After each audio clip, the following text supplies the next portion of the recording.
Hello everyone. We've reached the Haftorah of Parshat Bamidbar, the Shabbat right before Rosh Chodesh, when the new month falls on the day after Shabbat, on Sunday.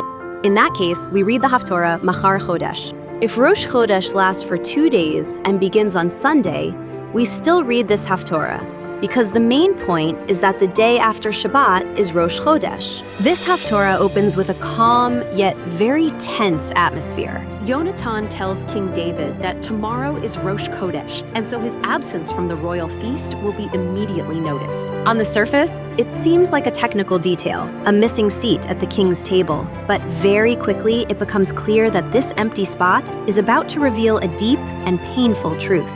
Does King Saul still seek King David's life, or is there still hope for peace? Yonatan arranges a precise signal with King David. King David will hide in the field, and Yonatan will go out as if to practice archery with a young boy. The words he says to the boy will actually be the real message for King David. If he says that the arrows are close, it means everything is calm and King David can return. But if he says that the arrows are beyond him, that's a clear message that King David must flee, because the danger is real. Even here, you can already see Yonatan's wisdom, caution, and sensitivity as he looks for a way to save King David without publicly shaming his father and without escalating the situation more than necessary. But beyond the planning, there's also a deep covenant here. Yonatan and King David aren't acting just out of convenience or self-interest. They remind each other that God's name stands between them forever. Their friendship is built on truth, loyalty, and a commitment that isn't based on personal gain.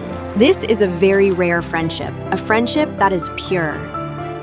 And then the new month arrives. The king sits down for the feast, everyone in their place, and King David's seat is empty. On the first day, King Saul still keeps quiet and attributes King David's absence to some accidental impurity. But on the second day, when the seat is still empty, it's impossible to ignore it anymore.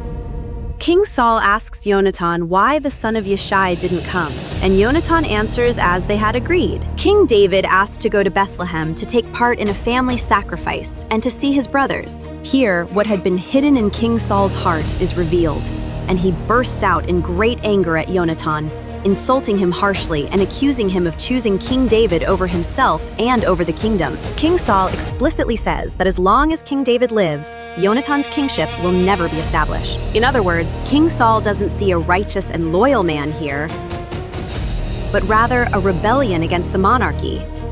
And when Yonatan tries to stand up for justice and simply asks what King David's crime is and why he should be put to death, King Saul throws his spear at him.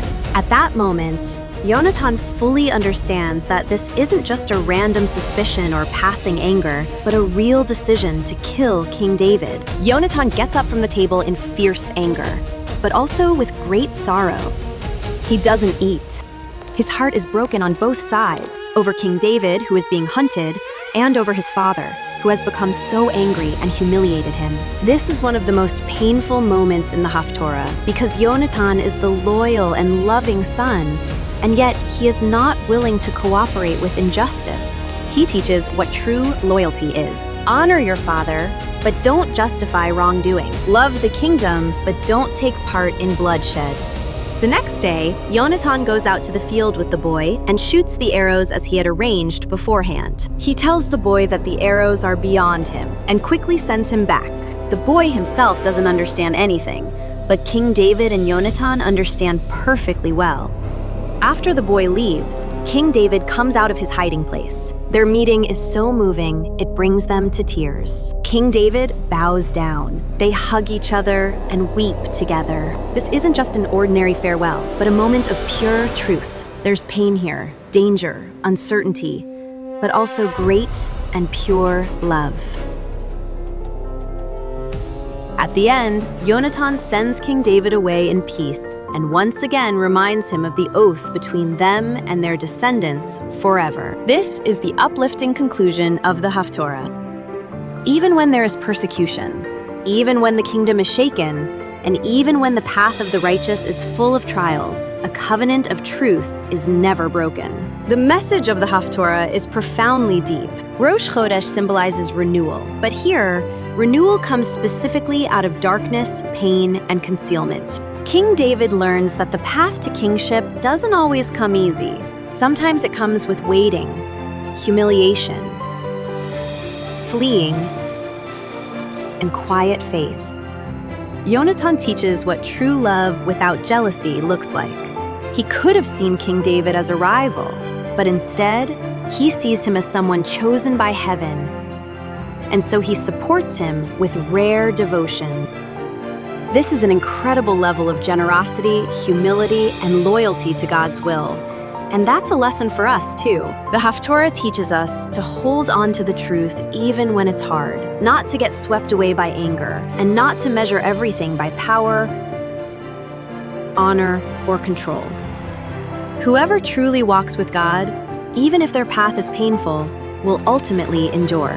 And those who build genuine relationships will see that they last forever. And from this, we can also understand why this Haftorah is so fitting for the eve of Rosh Chodesh. It contains an anticipation for a new day, an inner clarity, and a distinction between superficiality and truth. It is precisely in times of tension and concealment that the loyalty of those who truly love God is revealed.